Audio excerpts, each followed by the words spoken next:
Gente, boa noite a todos. Ou não, né? Vocês são livres para responder, não tem problema. Que a graça e a paz do Senhor esteja com cada um aqui essa noite. E nós vamos hoje continuar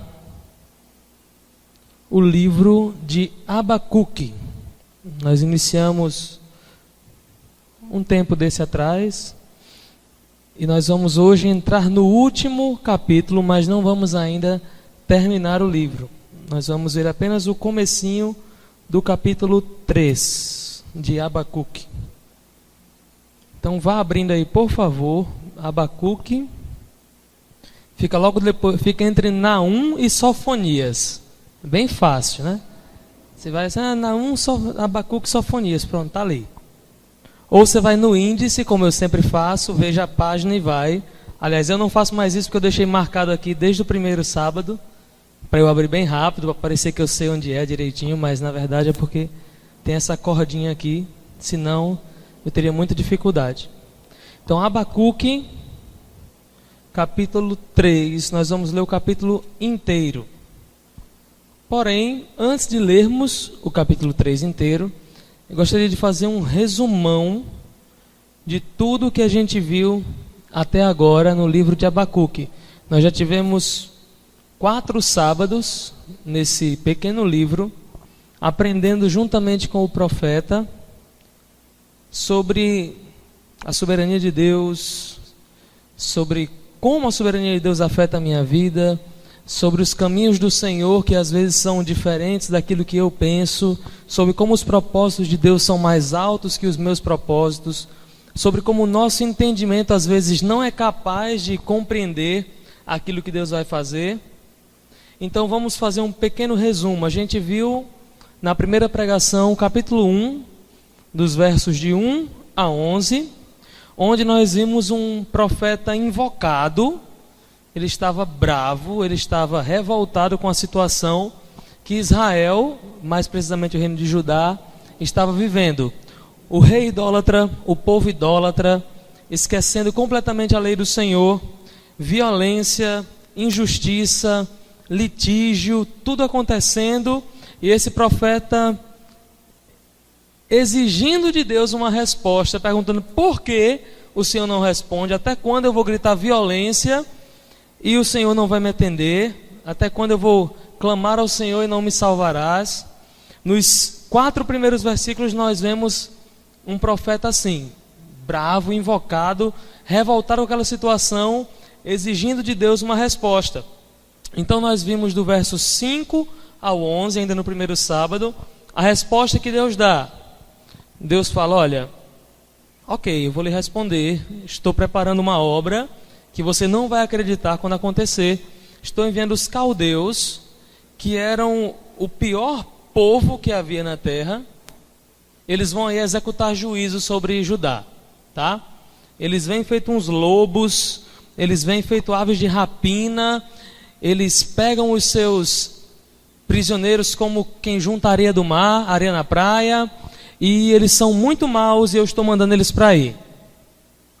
No sábado seguinte, nós vimos o capítulo 1 ainda do verso 12 até o primeiro versículo do capítulo 2.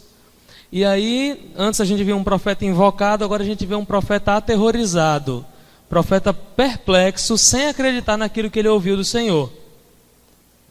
Ele clamou ao Senhor, olha, isso é um absurdo, eu clamo, o Senhor não me ouve, está acontecendo violência aqui, o Senhor nada faz. Aí Deus responde, ok, eu vou fazer assim, assim, assim. Então a gente viu um profeta que não entendeu os caminhos do Senhor. Ele fica sem acreditar ou sem querer acreditar no que ouviu Deus dizer. Como é que pode? Quer dizer que Deus vai chamar um povo pior para castigar esse povo daqui? O povo aqui anda mal, então Deus vai chamar alguém ainda pior para que esse povo pior exerça juízo sobre quem não é tão ruim quanto ele, e eles vão sair ilesos, e eles vão continuar fazendo isso. Esse povo vem destruindo nação após nação, só anexando terrenos ao seu reino, crescendo em glória diante dos homens, com seu poderio. Eles se gloriam no seu exército, se gloriam nas suas armas de guerra. e Deus vai usar esse povo, Ele está trazendo esse povo para exercer juízo sobre o povo dele. É isso mesmo que vai acontecer. E a gente vê, termina no versículo 1 do capítulo 2, ele dizendo: olha, eu vou para a torre de vigia, vou ficar lá caladinho, vou esperar o Senhor me responder. E aí nós vimos no sábado seguinte, a gente viu capítulo 2, do 2 ao 5, Deus mostrando que o justo, aquele que confia na aliança estabelecida por Deus, que confia naquilo que Deus pactuou com o seu povo, que esse viveria pela sua fé, ou pela sua fidelidade. A gente viu que o acreditar na aliança, o acreditar na palavra do Senhor, o confiar e o viver de acordo com isso, o ser fiel, estão entrelaçados e têm o mesmo significado aqui. Então, confiar no Senhor, confiar na aliança do Senhor, resulta em fidelidade, resulta em vida, uma vida que cumpre as ordenanças do Senhor. Então o justo viverá pela sua fé. Uma vez que ele entende, que ele crê na aliança do Senhor, ele viverá fielmente. E no último sábado, 2 sábados atrás, porque sábado passado nós tivemos o nosso incrível primeiro retiro jovem, que foi fantástico. Se você não foi, você perdeu. Oi, Érica. Mas você foi para casa, eu sei. Mas tudo bem. Mas foi muito legal. Se você foi para uma serra aí, né? Não sei se foi tão legal assim, mas lá foi muito legal, viu, Ismael? E nós vimos há 2 sábados atrás o restante do capítulo 2, os versos de 6 a 20, onde Deus mostra a Abacuque que ele não tem o justo por injusto, que ele sabe muito bem quem é o injusto, e que o injusto, ou o soberbo, como Deus chama, será plenamente castigado pelos seus atos.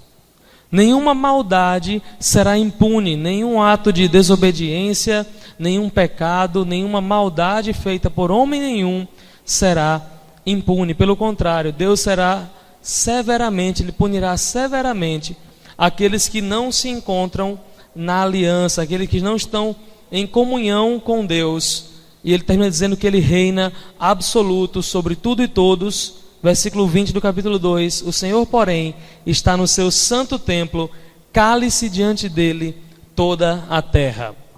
Esse é um resumo do que a gente viu até agora, capítulo 1 e capítulo 2 de Abacuque.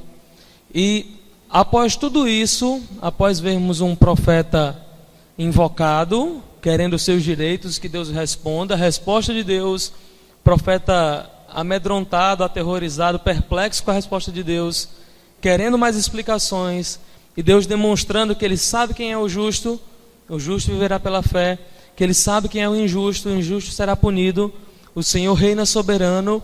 Nós chegamos ao capítulo 3, onde nós vemos um profeta bem diferente daquele que inicia o livro. Se você ler separadamente o capítulo 1 e o capítulo 3, você não vai entender que é a mesma pessoa no mesmo contexto. Abacuque tem esses diálogos com Deus e o seu livro encerra-se com um louvor de Abacuque a Deus. Vamos ler o capítulo 3? Oração do profeta Abacuque sob a forma de canto. Tenho ouvido, ó Senhor, as tuas declarações e me sinto alarmado. Aviva a tua obra, ó Senhor, no decorrer dos anos, e no decurso dos anos faze-a conhecida. Na tua ira lembra-te da misericórdia. Deus vem de Temã, e do monte Parã vem o santo. A sua glória cobre os céus, e a terra se enche do seu louvor.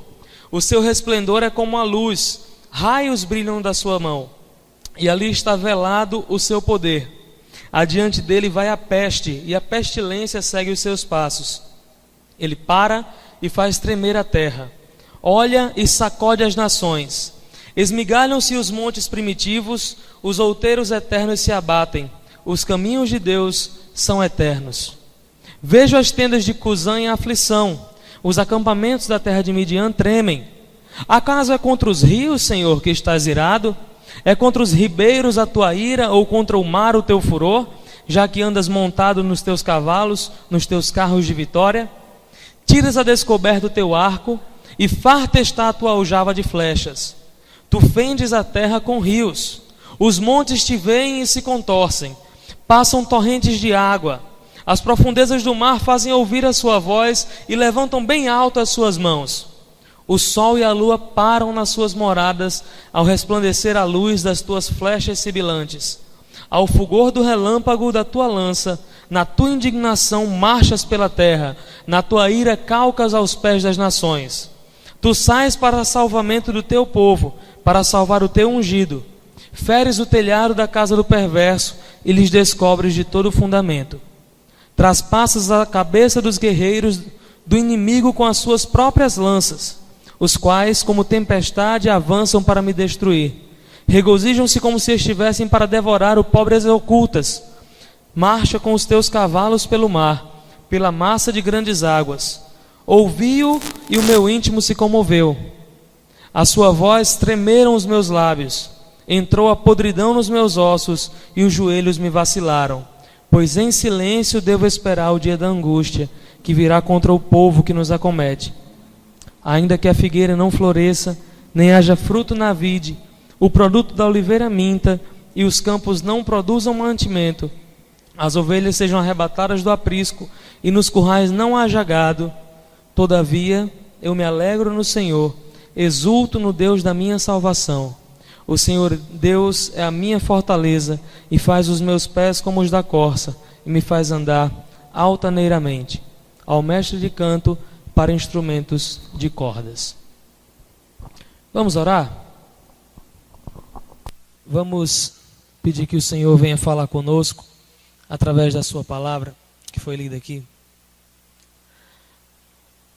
Pai, nós te louvamos, Senhor, por mais um dia, mais uma oportunidade de estarmos aqui juntos na tua casa para louvar o teu nome, Senhor, para ler a tua palavra, para nos quebrantarmos diante de ti e confessarmos nossos pecados, ó Deus. E agora, Senhor, para te ouvir mediante a tua palavra, Senhor. Que em nome de Jesus, Pai, isso que foi inspirado pelo teu Espírito Santo ao profeta Abacuque, esses acontecimentos que ocorreram na vida desse homem de Deus, possam, ó Deus, falar aos nossos corações nessa noite, Pai. Nos abençoa, Pai, nos alimenta, nos orienta. Fala conosco essa noite, Senhor. Em nome de Jesus. Amém.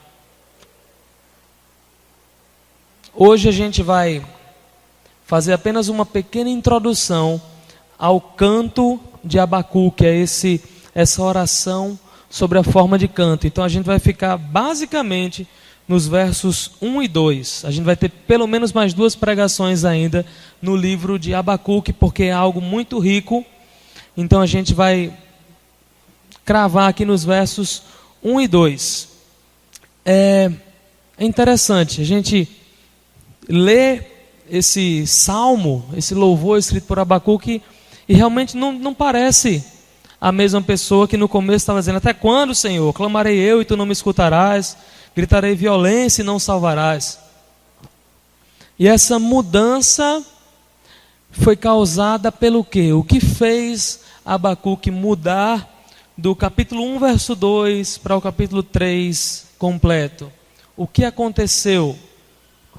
Aconteceu uma coisa só: ele ouviu a palavra do Senhor.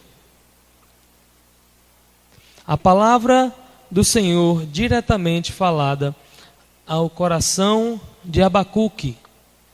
Deus respondeu aos seus questionamentos. Talvez, se a gente parar para analisar, nem respondeu tão satisfatoriamente as perguntas exatas que Abacuque fez. Mas a resposta que Deus deu foi suficiente para moldar o coração do profeta. De alguém um pouco revoltado ou não entendendo a situação, para alguém tão somente louvando a Deus, independente de tudo que fosse acontecer. E eu queria que isso ficasse em nossa mente enquanto a gente vai trabalhando esses versículos. O quanto nós temos ouvido a palavra de Deus semanalmente, quarta, sábado, domingo de manhã, domingo à noite, e o quanto ela tem mudado a gente, o quanto ela tem mexido conosco com o passar dos tempos. Será que existe realmente uma mudança? Abacuque, a mudança é gritante. Você lê o capítulo 1, você lê o capítulo 3, não tem como essas falas serem da mesma pessoa, mas são. Queria que enquanto a gente vai trabalhando esses versos, a gente tivesse isso na mente. Será que nós estamos tendo essa transformação enquanto ouvimos a palavra de Deus? Vamos lá, vamos ler os versos 1 e 2 para a gente iniciar o estudo da noite. Oração do profeta Abacuque sob a forma de canto. Tenho ouvido, ó Senhor, as tuas declarações e me sinto alarmado. Aviva a tua obra, ó Senhor, no decorrer dos anos, e no decurso dos anos faze-a conhecida. Na tua ira, lembra-te da misericórdia. Então, vamos sentar um pouquinho as ideias para a gente começar. Tudo isso que eu falei no resumo aconteceu. Abacuque ouve uma palavra de juízo do Senhor, tanto sobre Judá, como sobre a Babilônia. No capítulo 1, ele descreve o juízo sobre Judá. Babilônia vem vindo. Capítulo 2, ele descreve o juízo de Babilônia. O Senhor vem vindo, as nações vêm vindo atrás da Babilônia, e a sua queda será terrível.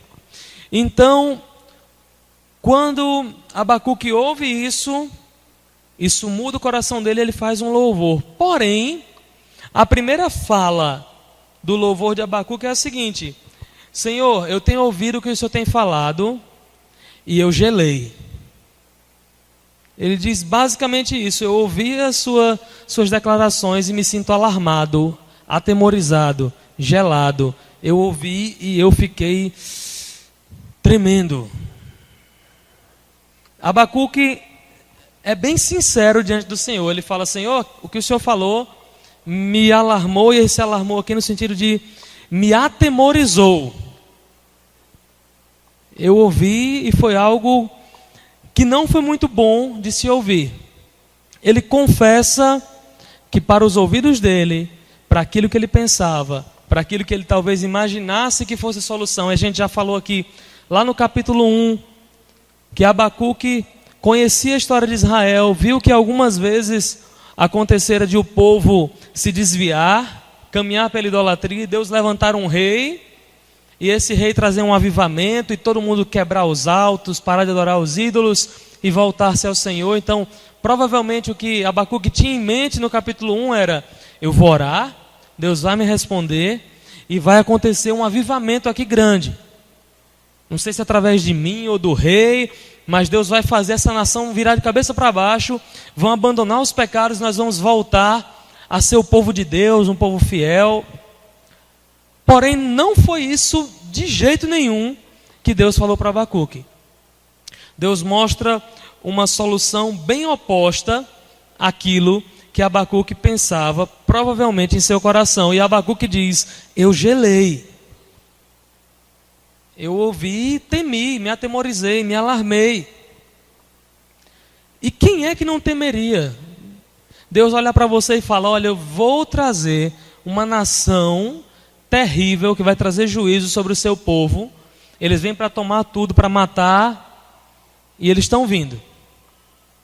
Como não ter medo diante de uma situação dessa?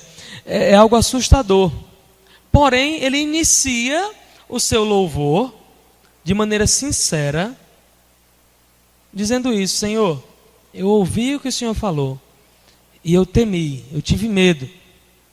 Mas ele não para nisso, não significa apenas isso, o ter medo.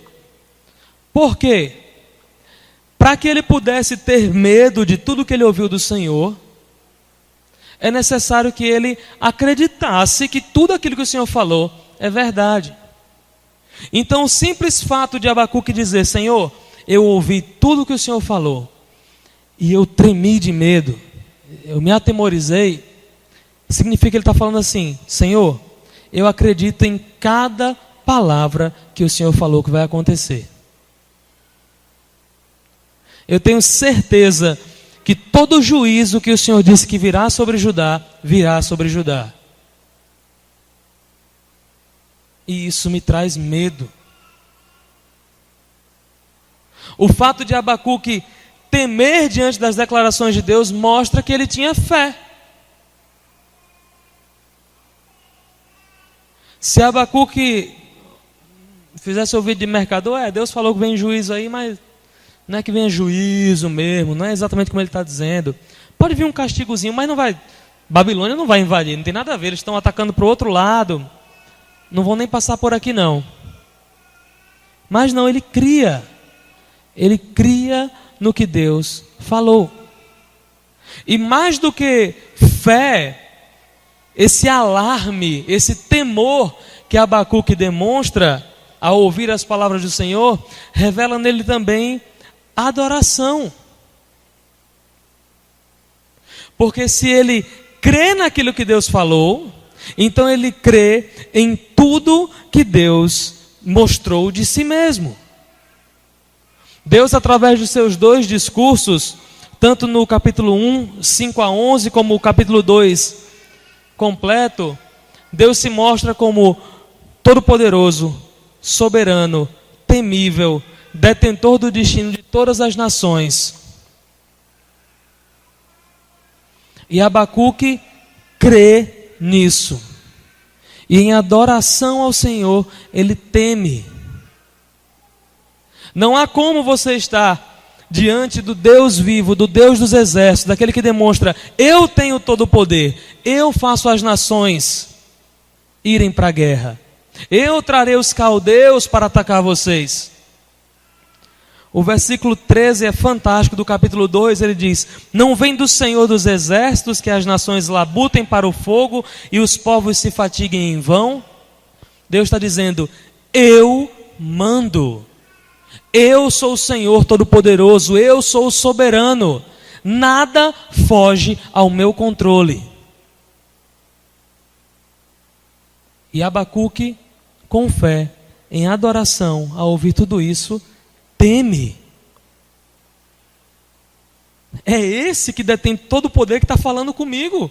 É ele que está dizendo que vai vir juízo sobre a minha nação, sobre o meu povo. Senhor, eu ouvi as tuas palavras e eu fiquei alarmado, eu temi, eu gelei. É interessante como uma frase tão pequena traz tanto significado. Abacuque estava dizendo: Senhor, eu ouvi o que o Senhor disse e eu creio em cada palavra que o Senhor falou. Eu sei que o Senhor é o Deus soberano, todo-poderoso, temível, terrível em guerra, e eu temo diante de ti. Abacuque, no início de seu canto, nessas 3 frases, na minha Bíblia, na sua, não sei se é 2 ou 3, ele demonstra ao Senhor uma adoração por meio de fé. Ele diz: Deus, eu ouvi o que o Senhor falou e eu creio piamente que o Senhor é quem o Senhor diz ser. E eu temo. Abacuque demonstra uma reverência ao Senhor, adoração, temor, fé. Tão somente por em seu canto colocar que ouviu aquilo que o Senhor disse e temeu. Mas ele não para por aí. Ele continua dizendo: aviva a tua obra, ó Senhor, no decorrer dos anos, e no decorrer dos anos faze-a conhecida. Abacuque inicia o seu louvor com adoração, e em seguida ele faz um pedido a Deus. Ele clama ao Senhor por avivamento. Mas a gente falou agora, talvez na cabeça dele a solução fosse: Deus, traz um rei que te tema. Tira esse rei, traz um rei que te tema, para que nós possamos, como nação, buscar a ti. Mas Deus diz: não, vocês serão levados. Abacuque ouve, crê naquilo que o Senhor disse, mas fala: Senhor, no decorrer dos anos, no decurso dos anos, enquanto o teu juízo está sendo executado sobre o teu povo, aviva a tua obra. Aviva o teu povo, desperta o teu povo, enquanto o teu juízo desce sobre nós. Faz a tua obra, Senhor, conhecida no decorrer dos anos. Quando Deus fala com Abacuque, vede entre as nações, olhai, maravilhai-vos e desvanecei, porque eu realizo em vossos dias obra tal, que vós não crereis quando vos for contada. Capítulo 1, 5 e 6. Pois eis que suscito os caldeus. Deus não está dizendo assim: Abacuque, se o povo se arrepender, se eles abandonarem esses caminhos maus, eu não enviarei os caldeus. Eu estou planejando fazer isso, porém se houver arrependimento, se houver mudança, eu não farei. Não, Deus fala o seguinte: eu estou suscitando, estou levantando, estou preparando e enviando os caldeus para ir. Eles vão executar o meu juízo sobre Judá. Abacuque entende que Deus já havia estabelecido o que iria acontecer. Não há espaço ali para arrependimento, não há espaço para vamos fazer uma campanha aqui em Judá para que o povo todo se arrependa. Não, Deus estabeleceu, vai acontecer, é fato. Os caldeus, os babilônicos virão e despojarão o povo. Então, o clamor do profeta é para que Deus, durante o juízo, haja com poder no meio de seu povo. Que Deus se manifeste de uma maneira visível, para que eles, mesmo debaixo do juízo de Deus, possam entender e conhecer quem é o Deus deles. O que Abacuque tinha em mente era mais ou menos o que aconteceu no Êxodo, onde o povo estava no Egito e Deus levanta Moisés e mostra, mesmo no meio do povo no Egito, ainda no castigo, o seu poder. E aquela geração que não conhecia Deus, conhecia apenas de ouvir falar dos seus antepassados, ela vê Deus e existe um avivamento onde todo o povo entende que o seu Deus é o Deus verdadeiro, e logo em seguida é renovada a aliança de Deus com o seu povo. O que Abacuque estava pedindo a Deus é que fizesse isso. Senhor, faz como o Senhor já fez. O Senhor já demonstrou, mesmo em meio ao juízo, as tuas obras, para que o povo te conhecesse. Então, no decorrer dos anos, enquanto o seu juízo vai ser executado sobre nós, aviva a tua obra. Faz com que o teu povo entenda que isso é obra tua. Essa obra do Senhor, a execução de juízo sobre o povo de Judá, foi o que fez Abacuque ficar perplexo. E agora ele fala: olha, traz avivamento durante a sua obra. Enquanto o Senhor executa aquilo que o Senhor vai executar, traz avivamento. Traz vida. Produz um entendimento verdadeiro de quem é o Senhor. O avivamento é uma obra divina impossível de ser produzida ou imitada pelos homens. Não há como se forjar um avivamento. Não tem como a gente fazer: Vladimir, vamos começar um avivamento aqui em Mossoró? Vamos. Começou o avivamento, já. Não tem como. Avivamento é uma obra de Deus no seu povo. É algo que vem dele na hora que ele quer, do jeito que ele quer. Porém,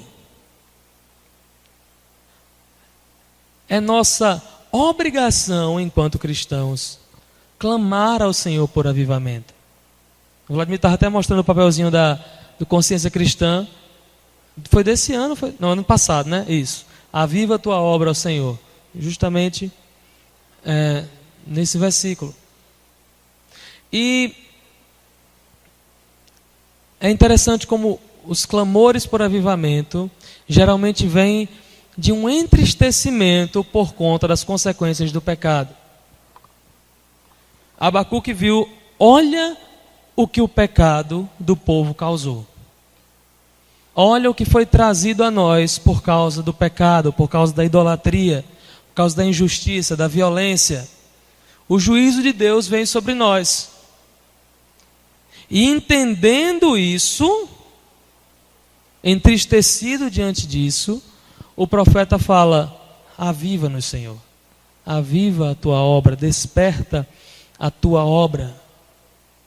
A reação de nós, enquanto povo de Deus, diante do pecado latente que existe aí fora, diante de todo o mal que existe aí fora, deveria ser: aviva, Senhor, a tua obra. Desperta o teu povo no meio desse povo, porque as trevas estão grandes demais.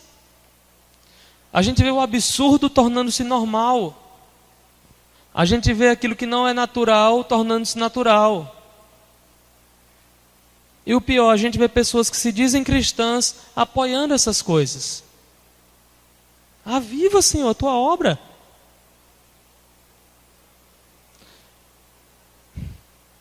Nós vemos a defesa pelo aborto, por exemplo, em crescente na nossa sociedade. Essa semana, com um vídeo feito por um grupo de atores, eu não tinha visto até ver um bocado de pessoas compartilhando negativamente. Eu falei: deixa eu ver o que se trata isso.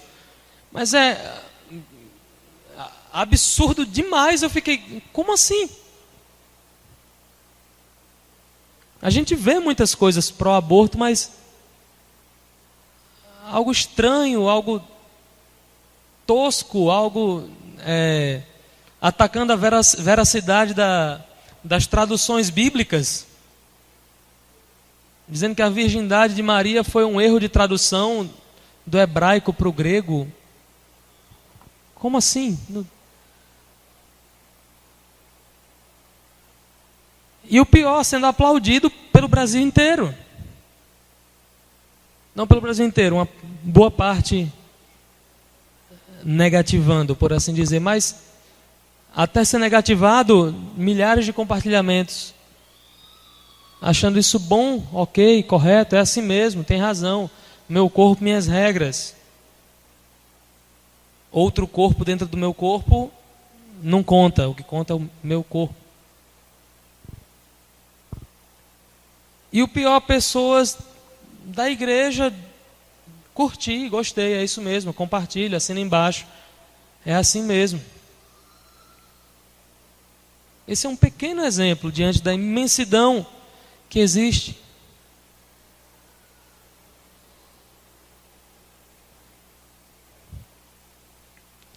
O pecado guia a nossa sociedade. O apóstolo João diz que o mundo jaz no maligno, está sob o poder, sob o domínio de Satanás. O apóstolo Paulo diz em Efésios 2 que aqueles que não foram ressuscitados, aqueles que não receberam ainda o amor de Deus, a iluminação do Espírito de Deus, obrigado, Camila, estão mortos e seguem o curso do príncipe deste mundo, seguem os desejos do seu coração. E o nosso mundo vai assim. E a gente acha que faz nossa parte se a gente vem para o culto e compartilha uns versículos no Facebook. Na vida real, não. Aviva a tua obra, Senhor. Desperta o teu povo, Senhor. É isso que Abacuque estava clamando. E é interessante que desse pecado principal que havia em Israel nessa época, era a idolatria. Se você lê o livro de Reis, o livro de Crônicas, você vai ver que rei após rei, 88% dos reis caíam na idolatria e levavam todo o povo à idolatria. Era o pecado de Israel pré-exílio, um pecado só: idolatria, idolatria, idolatria, idolatria. O povo não conseguia manter-se adorando somente a Deus. Eles sempre traziam um Deus estranho, uma coisa aqui, um bezerro acolá, um poste ídolo ali. Porém, depois do exílio, depois do juízo de Deus, no decorrer dos anos, como Abacuque disse, esse problema foi sanado. Não sei se em resposta a esse pedido de Abacuque, porém, pós-exílio você não encontra exortações na Bíblia aos judeus, ao povo de Israel, sobre idolatria. Tem outros pecados, mas idolatria não tem. Você não vê Malaquias falando sobre idolatria, você não vê Jesus falando sobre idolatria. Ele discutiu com saduceu, fariseu, tem fariseus, os escribas, sobre 500 coisas, mas sobre idolatria não. Porque o exílio sanou esse problema em Israel. Algum de vocês viram uma frase do Russell Shedd que eu postei no Facebook? Já que estamos falando de Facebook, que dizia assim: avivamento tem suas raízes no arrependimento. Onde não há arrependimento, não haverá avivamento. E não tem como a gente dizer que não há arrependimento ou quebrantamento nas palavras de Abacuque. Se a gente vê quem Abacuque era no capítulo 1, quem Abacuque está se demonstrando no capítulo 3, a gente vê um homem totalmente quebrantado. Um homem que entende que não há justiça nele, clamando por avivamento. E a gente viu na terceira pregação, Abacuque 2, do 2 ao 5, que Deus responde a Abacuque meio que cutucando ele, porque ele estava com uma pontinha de soberba, ele estava com uma pontinha de querer se justificar. E Deus fala: olha, o justo viverá pela sua fé. E a gente vê que não há mais traço disso. A gente via um Abacuque meio: olha, eu estou clamando, o Senhor não me responde. Como é? Até quando? Eu grito violência e o Senhor não me salva. E depois a gente vê no segundo discurso de Abacuque: Senhor, não és tu desde a eternidade, ó meu santo? Tu és tão puro de olhos que não podes ver o mal, a opressão não podes contemplar. Por que, pois, toleras os que procedem perfidamente e te calas quando o perverso devora aquele que é mais justo do que ele? Abacuque ainda procurava em si, ou trazia em si, um pouquinho de justiça própria. Olha, Senhor, tudo bem, a gente está mal. Eu estava clamando agora porque o povo está ruim.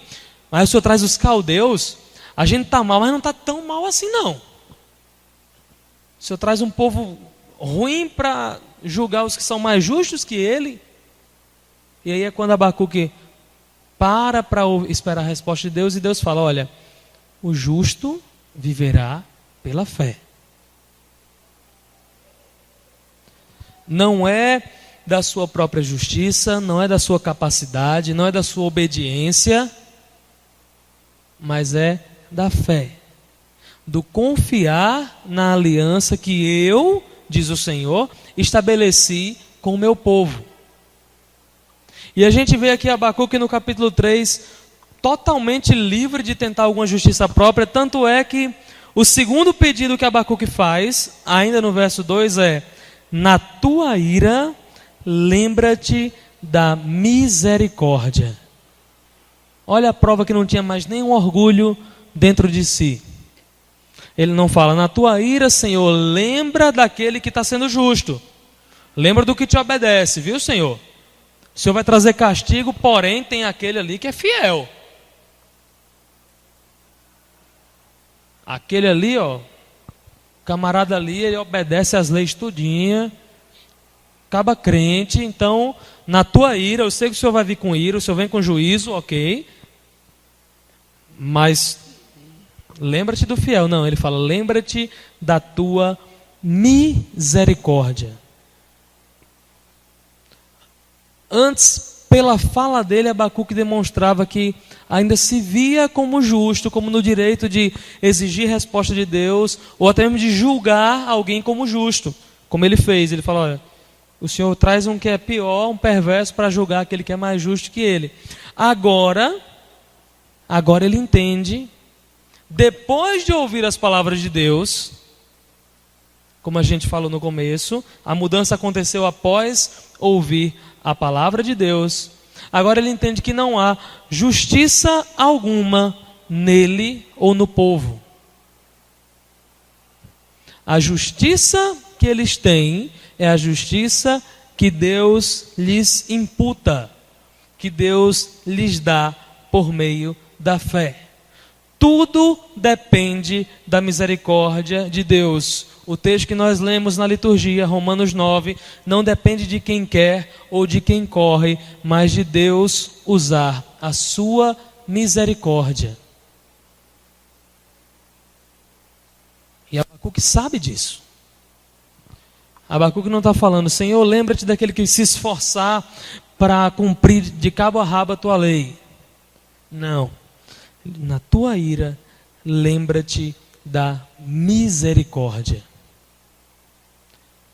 Como a gente já falou, Deus já havia estabelecido: o juízo vem. Eu estou levantando os caldeus. Eles virão tomar casas que não são suas. O profeta, diante do juízo iminente, faz como Davi. Abra sua Bíblia em 1 Crônicas 21. 1 Crônicas 21, versos 9 a 13.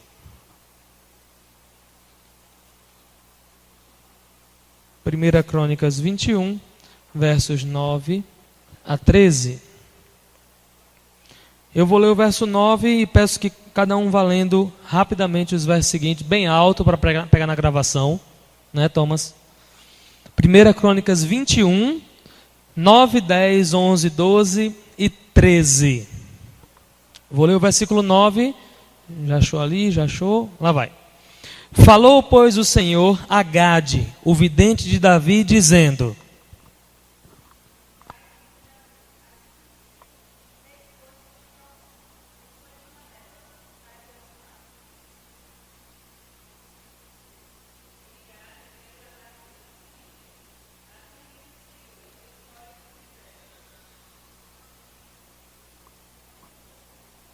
Doze.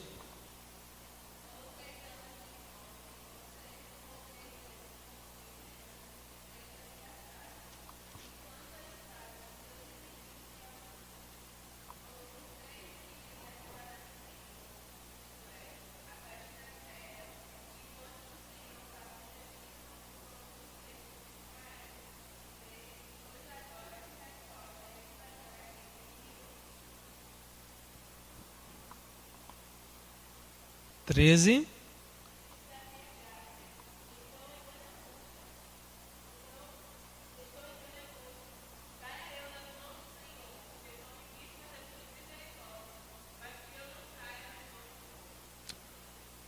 Qual era o contexto aqui?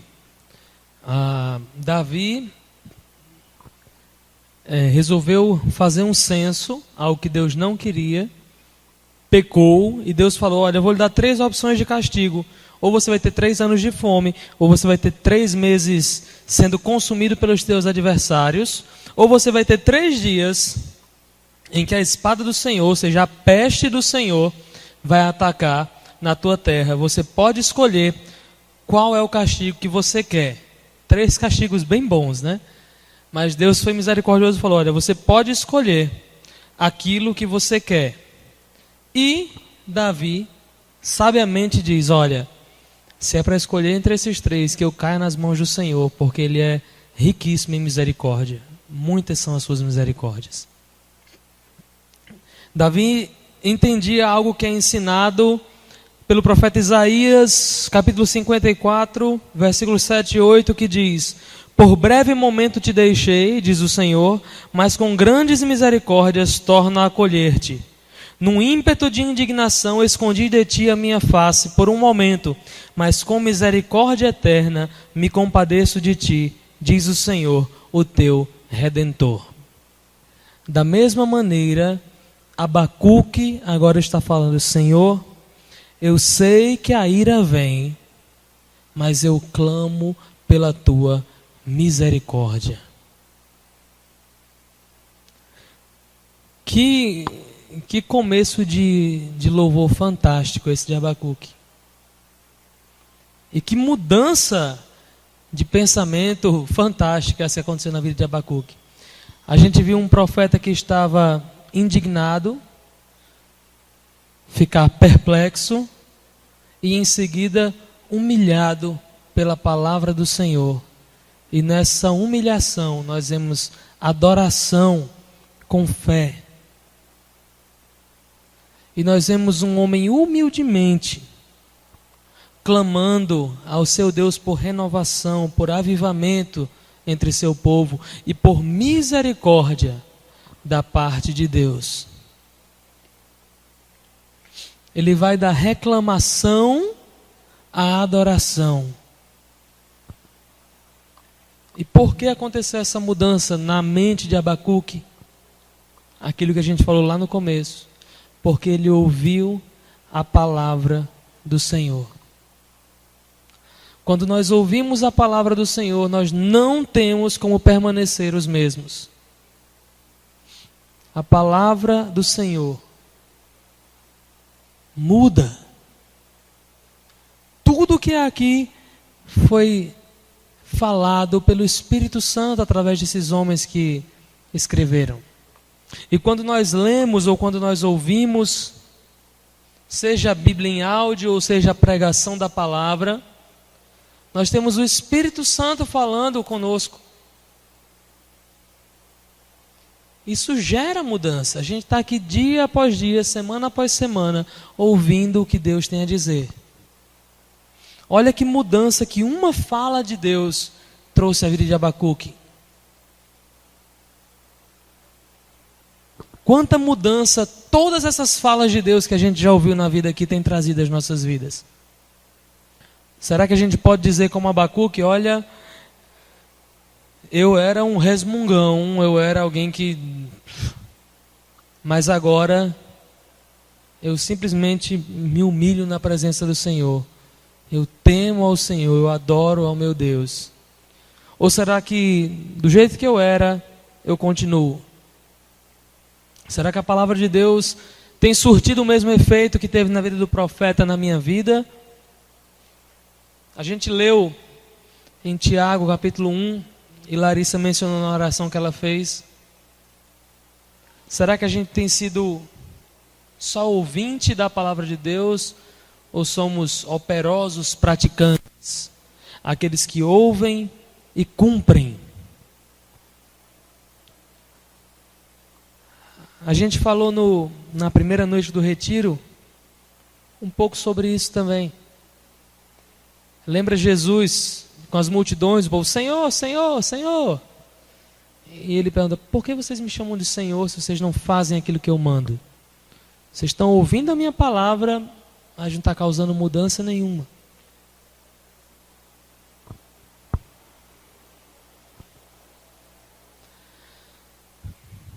Não é que a gente tenha que ser como Abacuque. Olha, sejam como Abacuque, louvem ao Senhor na alegria ou na dor. Não é isso que a gente está dizendo. Não que isso seja ruim.